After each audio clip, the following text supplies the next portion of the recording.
Oh boy, have I got a guest today. I mean, you talk about high vibe, energy. This chickie's got it really going on. Maria Saloma Schmidt is a passionate tsunami of love who entertains as she teaches. She was one of Oprah Winfrey's last guests on her show. And Maria's gift is to cut through the crap and get right to the heart of the matter with her unique brand of humor, intuition, and zaniness. She's a powerful international happiness coach. She's a speaker, an author, and she ignites people's life purpose. Maria is a graduate of Boston College, and she has an MBA from Simmons College Graduate School of Management, as well as Reese Thomas's Institute of Energy Healing. She is a Reiki master teacher and expert in several other modalities, including NLP, EFT, that's tapping folks, chakra balancing, and full spectrum healing. Her best-selling book on how to use your energy to dramatically shift your life, Finally Full of Yourself, Unlocking Your Spiritual DNA, has hit Amazon's top 100 books on happiness. She lives outside of Boston, near me, with her husband Douglas, 5 children, and 4 rescue dogs. Welcome, Maria. I have been looking forward to this so much. I have never had someone read my bio with so much zest. Thank you so much, Mel. That's awesome. Well, you know, we're both full of a lot of energy. We showed that a few weeks ago on Facebook when we were kind of interacting on some hot topics. Absolutely. And I think that's when I really got a feel for your passion and your belief in things. And I'm the same way. I'm very passionate about what I do. I put my heart into everything. I want to read a quote because I think it's kind of going to set the platform for what we're going to talk about today. And it's something that applies to almost every woman I've interviewed or spoken with. Her life's calling was continuously reaching out to her, giving her clues subtly only because her attention was elsewhere. If only she slowed down long enough to take notice. Well, is that not us all? I remember when I wrote that, it's like, wow, yeah, that's us. That's us. That's women. Calling us. It's always calling us. And really the secret in this lifetime, as we were talking about a little bit before, is focus. Whatever controls your focus. Another quote in the book is that whatever controls your focus controls your life. And it's as simple as that. We think we need to work on things and not enough and always, that's not it at all. We're already full. We just keep taking our attention and giving it away in ways that leak us out, like the shoulds, inauthentically. Right. And that can't happen right now. You see how you get immediate feedback that's not going to work in our lives. I don't know if it's our age or where we're at, but it's definitely something that it's not going to be tolerated. Your life cannot sustain that kind of, I call it jackassity, but. Love that, jackassity. I know a few of those. It's a clean word. It just sounds dirty. So what I love about you is you've got a backstory with some loss, with some sadness, and we're just going to touch upon that briefly because almost every powerful guest that I've had on has had some type of loss in their life that inspired the work they do today, that literally lit them up in a way that they said, I want to make a difference. I want to create change in people's lives. I want to contribute. And you have taken, your loss. You lost a daughter how old was she? She was 13 months old. She was how old? 13 months old. Oh, you lost an infant. And that is something that many people just stop right there and never pick up from that point. So my heart goes out to you, one, because I've had a similar loss. It was my niece who was like my daughter. And she was taken very early in life. She, in her early 30s, and a wonderful young woman. But after I lost her, it inspired me. to start writing, to start doing things. And people say, well, you know, how come women get so powerful? I say, you know why? Because they walk through the freaking fires of hell. And that's how they got there. This is hell. This is hell. It's like, don't worry about when you die. It's like, now I don't know why people think, oh, it's that.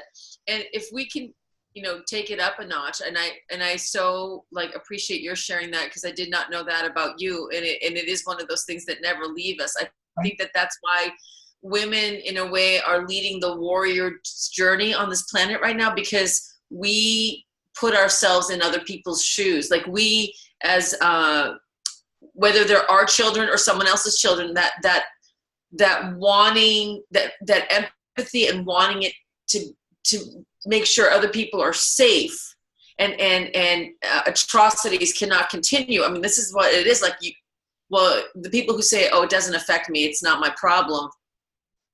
Wow, that I say in the book, there is no neutral. People think they can be neutral, like, oh, I'm not really involved. That's gone. Like we're on the same planet. That's like you're in a pool, the non-peeing section of a pool. Like that's no it's denial. No. It's total denial. The water.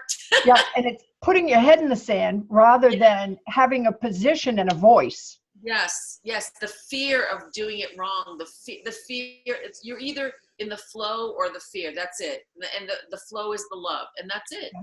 Yeah. And couple things that I would just love to share. One of them is, if I said to you, let's play a game. I came up with this last week, and it's brutal, so be careful. But if I said, hey Mel, let's play a game, and in that game, you and I and your viewers are going to, all of us are going to die in this game, and we don't know when or how. We'd be like, I'm not playing that game. That's a horrible game. Like, how about bingo? But like, that's the game we're all playing right now. Yeah. We're in that game. As brutal as that sounds, that's what we're in. So we know that that's how it ends. So how about we have a really juicy middle, no matter where, where we get off of the bus, right? No matter where our life ends. Why not? My little daughter, who's 10, my youngest, started complaining the other day about her. She had this and that. I said, you get another day on planet Earth. Like, holy moly, what are you going to do with this one day that you've been given? Like, and I'm not like turning it into something positive. I'm literally saying you literally get another day on planet Earth with so much going on. You get one more day. And like looking at life like this, like we're here temporarily. We act like this is it. It's not. And when you have a loss like that really messes you. Like I went insane that day. That was like part of me like died. Just like whatever's left, there's part of me that I didn't want to live.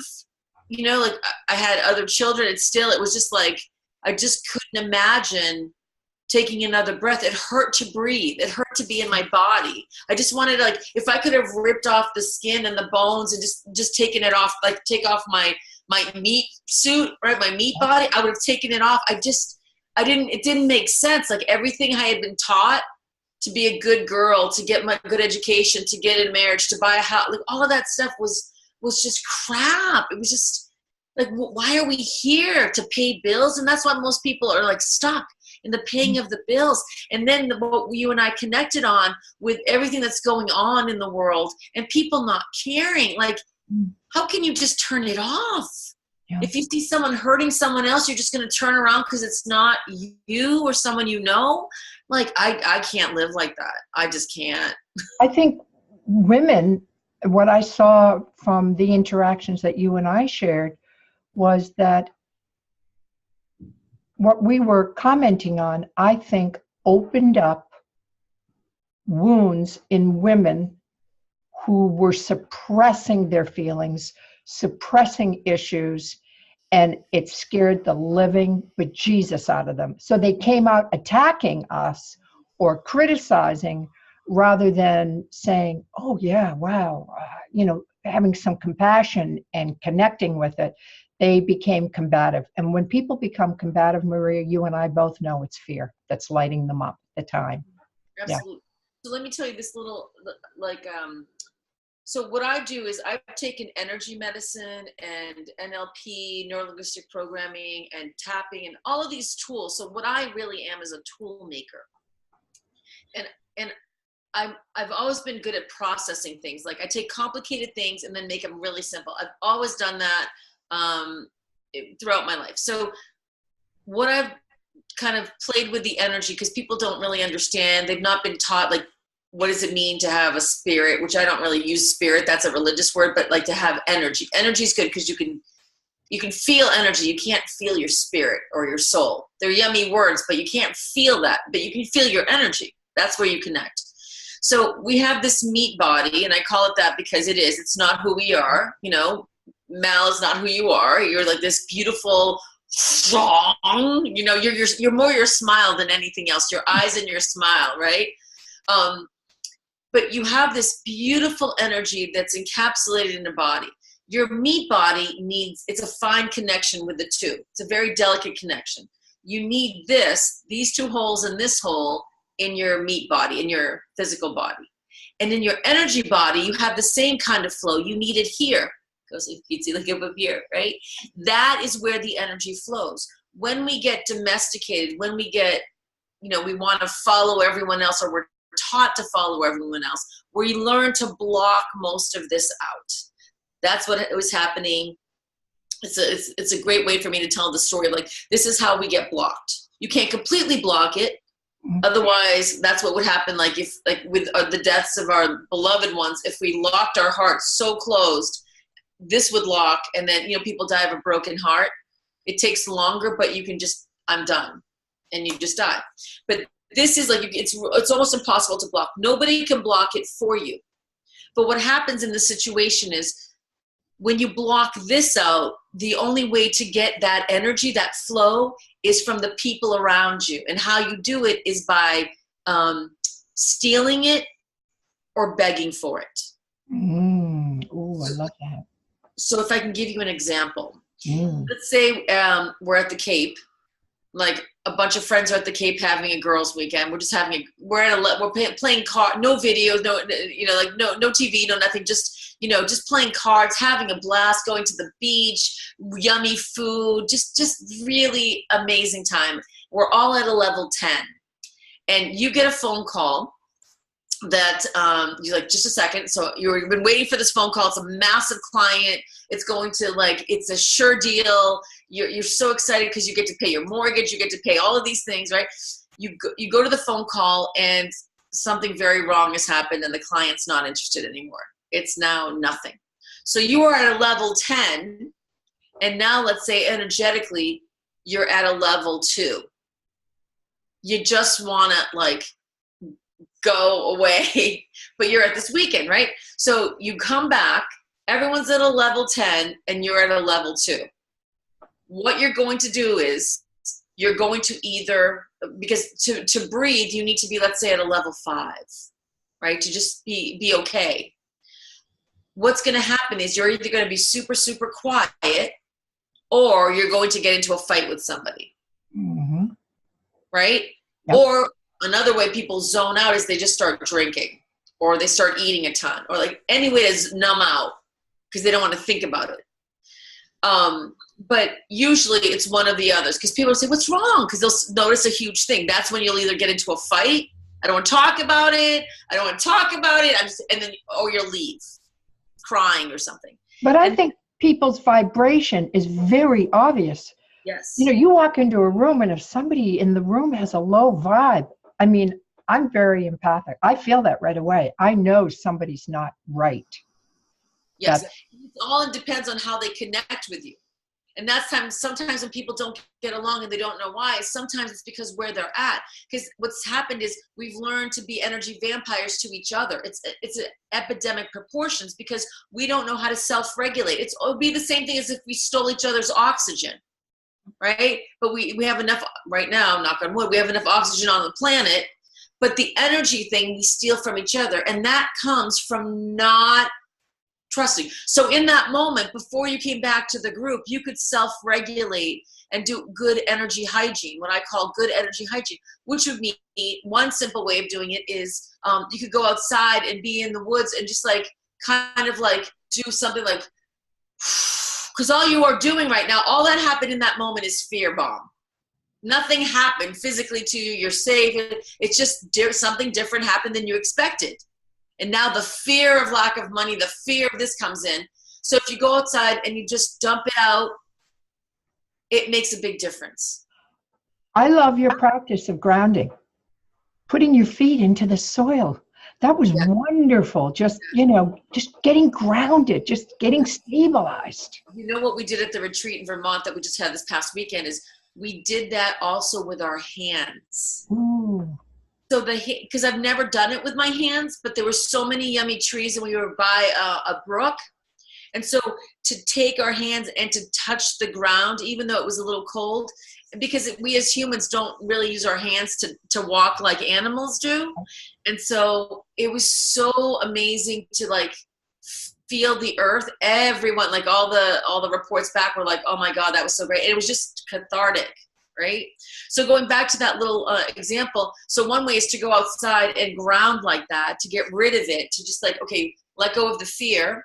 And another way is to just do a quick 1-minute meditation, just to like, just breathe and go back to your breath. Because when you're stressed out, when you're closed from here, it's because you'll feel it in your breath. So anytime you get bad news, like if we think of 9/11, we go, or at least at the beginning we did. And now it's just like, no, just let it go. And any bad memory you have, you got stuck somewhere.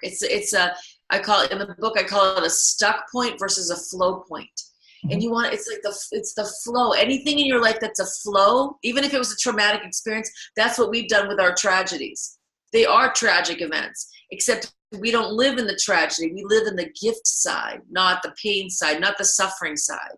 It doesn't mean that everything's sunshine. That's not authentic either. It just means that when I feel something icky, I get rid of it. There's so much to do. I know. But you also teach a lot about intention. And for me, intention is everything in my life. To me, intention has the soul of the universe behind it. It's such a high vibration. You live with intention. I live with intention. So all of this has an element of choice about what we're going to do here. And that's what you're saying, going out, grounding, touching the soil, breathing. You also talk, I love breath work. I love journaling. These are all tools that you strongly recommend in your book. Mm-hmm. So the intention goes back to what we said of focus. How you focus isn't setting your intention. It's like it's the same thing when you get into an elevator, you set your intention by pressing the floor you want, right? It's the same thing in your life. We have certain floors we can live on, certain levels. And you do that by setting your intention. If you do not set your intention, someone will set it for you. That is a given. Ooh, that's a tweetable. That's a tweetable. If you do not set your intention, someone will set it for you. And just like you would get into an elevator. If you get into an elevator and you press no buttons, what happens? You either sit in the dark, right? I've never used this analogy before, so I'm using it now with you, Mel. This is like, so you either sit in the dark or someone else comes there and you ride along wherever they chose. Mm-hmm. You make their journey, not yours. So you're like, and some days you might be, I mean, there's never really a time I've ever said, oh, I just want to ride an elevator and go wherever. For some people, that's how they're living their life, and they think that that's normal. And then they complain that they're not on that floor. But all you need to do is set your intention and pick a floor. And if you go into that floor and that's not your floor, hey, set your intention again and get into another elevator. Ta-da! Ta-da! Love it. We've all ridden an elevator and gotten off on the wrong floor. All of us, right? You just go back into the elevator and press another button. Maria, why do you think women have such a problem living with intention, making conscious choices, speaking up, being full of themselves, not being afraid of their light. What is it? Why do women want to live small, give their power away? It's such a common thing. And you're a master at getting them not to do it. So that is a brilliant question. And it comes from when you're domesticated, you're taught to close off your intuition, your natural flow. You're taught to close it off. Don't question things. So people who come to me who have that issue, and we all have it to some extent, they ask, what should I do? They're always looking for the should, for the formula, for the how. And that's not the question. That just gets you back into that loop of domestication. When you're in the good girl formula, we were taught to be a good girl. And what does that mean, to be a good girl? To be a good girl means you're controllable. So think about that when I was a little kid and my mom was like, you're such a good girl. What does that mean? It means you're doing what I taught you, what I told you to do. You're not doing what your intuition is telling you to do or what you want to do. You're being a good servant. You're being a good, can I use the word slave? Because it feels like that. Like you are a good zombie in a way, right? You're being a good follower. You're being creative. And this comes with, I had someone who told me the other day that she was reprimanded for the direction she colored, because she was a little kid and she just couldn't color a certain way. And it just broke my heart to know, like, even because she went like this, and part of it, she had to stay in the lines, and it was just heartbreaking that this child at that age was reprimanded for that. Do you know what I mean? Like, we're reprimanded by so many things of like, they keep us down, that like, and so remembering that to open this up again and to open up your intuition, there's, like you said, there's so many tools that do that. So many tools that do that. I want to give your listeners a little gift besides the gift that we talked about.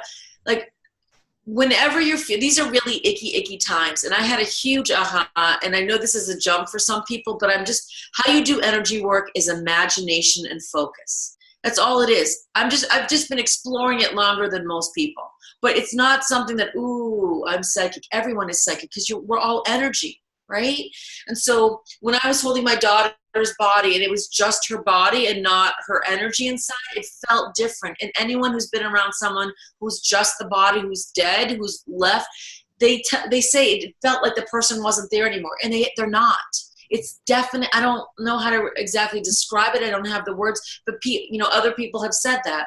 So, in your physical body, you eat, and then you have to go to the bathroom, right? If you don't go to the bathroom, big problem. If you go to the bathroom everywhere in your house, big problem, right? So that's why we all have a room dedicated to shit, to poop, right? We have a poop room. Everyone has one, right? Because it's a normal part of life, and it's only a problem when you don't have a centralized location to dump it, right? In the energy world, it's the same thing. Same thing. There's so much crap going on right now. There's so much we're taking in. Even if you had just had a spectacular day filled with love, like at the Cape with your friend, you had this great time at Vermont, great, you're still going to have a ton of dumping to do. And we've not been taught how to dump. There's a lot of heartbreaking things going on right now. So what I'm going to do a little exercise with you is, I would like to invite you to use your imagination and imagine two big vats, V-A-T-S, two big vats, two big bowls, or whatever you want to call it. I love the word vat. But two big vats. You can put any stickers, any colors you want on them. They're imaginary. They're self-cleaning. They change the energy. So you put all your crap in there, right?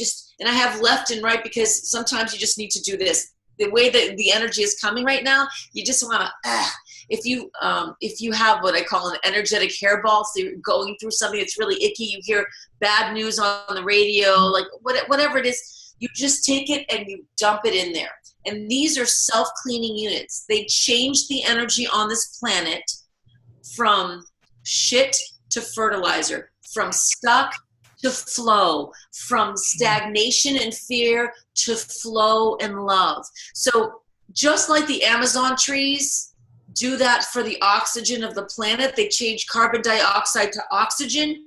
We, human beings, I just got this aha. This is such a huge aha. Because if your listeners listen to this and do it, imagine if all of us, when we're feeling icky, and that's the word, not good or bad, just icky, it's too much. How can this happen? We start doing this, right? Like some of us feel sick here, some of us feel sick here, some of us it's our chest, and some of us it's our gut. We're just feeling so overwhelmed that you take that, you don't have to think it through. That's what we try to do, and it doesn't fit, and then we hold it in our body to take it and dump it into those vats, knowing that it's transforming. That's the word, transmuting. We're transmuting the energy from stuck to flow, because we're energy. We can't stand stuck, right? That's pond scum stuck. We like to move and expand, not stay stuck. And it goes to the parts of the world, unless you direct it somewhere, the love, the freedom, the flow goes to the parts of the world that need it the most. Right?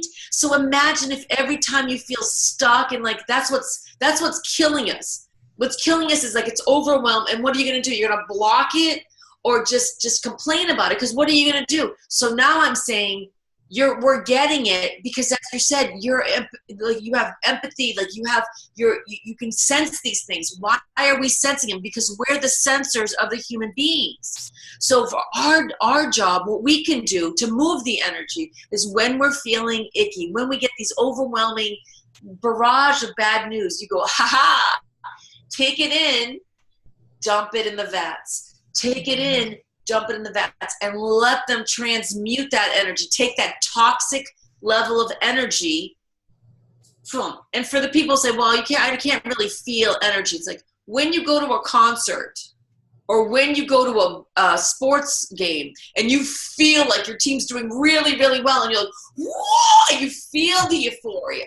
And then when they're doing badly, let's go to the parking lot and get a better, before the traffic comes. Like it's that vibe, right? We feel it. We're using our imagination to screw ourselves. Like if I said, hey, I have a retreat in Portugal coming up in March, come with me.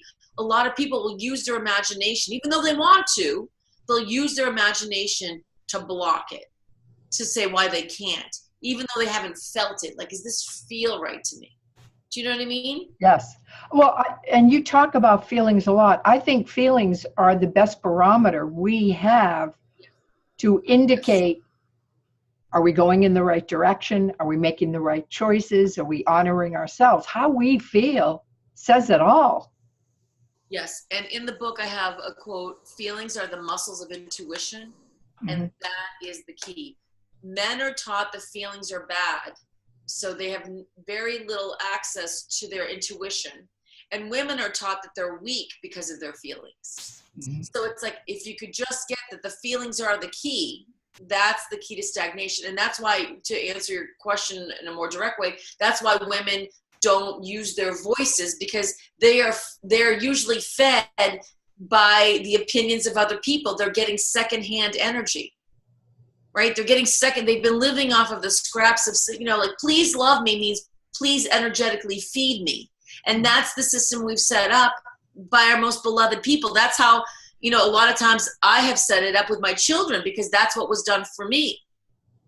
But it's the equivalent, and this is gross, it's the equivalent if you went to a restaurant and the food there was like half chewed up food from other people, and that was the substance. Like, you wouldn't eat that food, but yet that's the energy we get, like the remnants of other people's energy, giving them back to us. That's not a good relationship in any stretch, Be a good girl. When I hear that image, the remnants of chewed up food, that's a good one.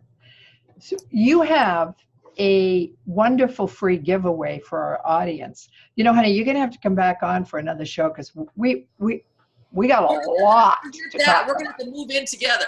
We got a lot to talk about. But you have a wonderful free gift for the audience that is based on the concepts of your book and the 7 helpers. So Yes. tell the audience a little bit about that, how they can get it, and where they can reach you. Excellent. Short and sweet. There's something in the book, and this is my book, Finally Full of Yourself, Unlocking Your Spiritual DNA. There's something in the book right at the beginning called the 7 helpers, and I have them here. It's laminated, so it's a little reflective, but these 7 helpers are really, it's going back to basics, but it's those things that good energy hygiene, just like if you have good energy, good hygiene for your body, you need it for your energy, and that will clear a lot of your physical ailments. I use this I had breast cancer last year, and I used, along with Ayurvedic medicine and all that, I used it to get rid of it. So it's like one of those things, like this works for physical ailments, because, you know, if I'm an energy healer, what else are you going to do, right? So these 7 helpers are really, really instrumental in for both men and women. And if you reach out to me, you can go to coachmemaria.com/contact. coachmemaria.com/contact. I will send you the PDF of this. There are exercises on this side, and then there's 7 helpers on the other side. So I will send you that PDF so that you can have it and use it if you don't want to get the book. And actually, this is also in libraries if people want to go. And it's audio as well. I think it's an audio book. It's in large print, ebook, and so it's like, yeah, something for everybody. Awesome. Wonderful. You're a fabulous guest, girl. You're a high vibe. Love it. Love it, love it, love it. We so need each other right now. Like what you do, Mel, is so beautiful, because anyone who listens to you knows you have a beautiful heart, and it's like that we need each other right now. We need to percolate off each other. We need to inspire each other and remind each other of our hearts. I mean, that's why we're here. That's why we're here. So thank you for inviting me. Thank you for coming. You're brilliant. You're wonderful. Ba-boom. Ba-boom. A tsunami of love is the most perfect description. Thank you. Robin Williams once called himself, it was fabulous. He referred to himself as Halley's Comet. I call women Halley's Comet and heels, but he called himself like, you know, the Halley's Comet's comedian or something like that. I just think you're the same way, girl. A lot of energy, all going to good use. Going to good use. Well, when you don't, that also happens. So you get immediate feedback. It's like self-correction, like. Bless you, Maria. Girl, we got to do this again. There's so much more we need to talk about. I would love that. Maybe we can plan a retreat together. Oh, I'd love that. Thank you so much for coming on today. Thank you, beautiful Mel. I really appreciate it. And thank you, everyone, for tuning in. Bless you, dear.